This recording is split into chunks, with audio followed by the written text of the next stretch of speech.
Hello everyone, இன்றைக்கி நம்ம என்ன பார்க்க போகிறோம் அப்படின்னா, ஒரு தித்திப்பான பால் கொழுக்கட்டை எப்படி செய்கிறதுன்னு பார்க்க போகிறாங்க.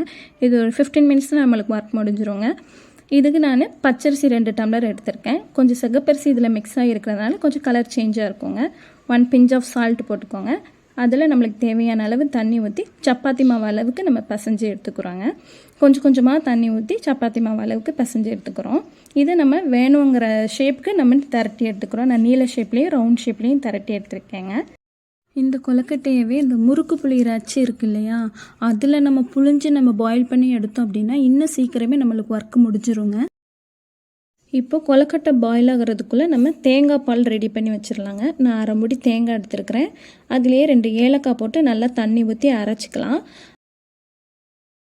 அரைச்சதுக்கப்புறம் நம்ம அதை ஃபில்ட்ரு பண்ணிக்கலாம். ஒரு ஃபில்ட்ரு எடுத்து ஃபில்ட்ரு பண்ணியிருக்கோம். அதில் முதல் பாலை நம்ம தனியாக எடுத்து வச்சுக்கணுங்க. இதை நம்ம கடைசியாக தான் ஊற்றணும். பிறகு இது 2வது பால் 3வது பால் 2 ட்ரிப்பாக நான் இதை எடுத்திருக்கேங்க. ஓகேங்க, இப்போ பால் கொழுக்கட்டை செய்ய ஸ்டார்ட் பண்ணிடலாம். இப்போ ஸ்டவ் ஆன் பண்ணி வச்சுடுங்க. இப்போ நம்மளுக்கு கொழுக்கட்டை நல்லா பாயில் ஆகி கொழுக்கட்டை ரெடி ஆயிடுச்சுங்க. அதை கொஞ்சம் தனித்தனியாக எடுத்து விட்டுருங்க. இப்போ நான் நாட்டு சர்க்கரை எடுத்துக்கிறேங்க. இப்போ நான் 2 டம்ளர் மாவு எடுத்தேன் அப்படின்னா 2.5 டம்ளர் நான் நாட்டு சர்க்கரை எடுத்திருக்கேன். இப்போ சர்க்கரையை அந்த கொதிக்கிற தண்ணியில் போட்டுருங்க. போட்டுட்டு அப்புறம் நம்ம பாயில் பண்ணி வச்சுருக்கோம் இல்லையா, அந்த கொழுக்கட்டையை எடுத்து அந்த சர்க்கரையோடு போட்டுருங்க. போட்டு நல்லா கிளறி விடுங்க.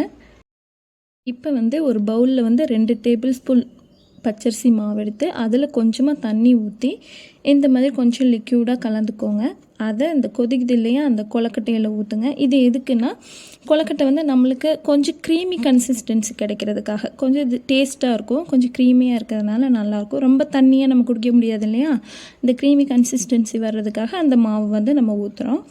இப்போது கடைசியாக நம்ம ஃபஸ்ட்டு தேங்காய் பால் வச்சுருக்கோம் இல்லையா, லாஸ்ட்டாக ஸ்டவ்வை குறைச்சிட்டு ஊற்றிடுங்க.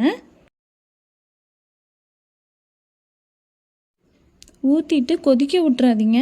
இந்த மாதிரி ஒரு 4 டைம்ஸ் கிண்டிட்டு உடனே இறக்கிடுங்க. ஏன்னா நம்ம தேங்காய் பால் ஊற்றிருக்கோம் இல்லையா, அது திரியாக ஆயிரும்.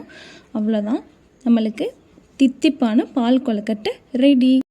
நான் இதில் நாட்டு சக்கரை யூஸ் பண்ணியிருக்கேங்க. உங்களுக்கு வேணும்னா ஒயிட் சுகர் கூட யூஸ் பண்ணிக்கலாங்க. ஸ்வீட்டுக்கு தகுந்த மாதிரி இன்க்ரீஸ் பண்ணி கூட போட்டுக்கோங்க. இந்த ரெசிபிக்கு தேவையான இன்க்ரீடியன்ட்ஸ் எல்லாம் நான் டிஸ்கிரிப்ஷன் பாக்ஸில் தந்துடுறேங்க. செக் பண்ணி பார்த்துக்கோங்க. உங்களுக்கு பிடிச்சிருந்ததுன்னா லைக் பண்ணுங்கள், ஷேர் பண்ணுங்கள், சப்ஸ்கிரைப் பண்ணிக்கோங்க. தேங்க்யூ.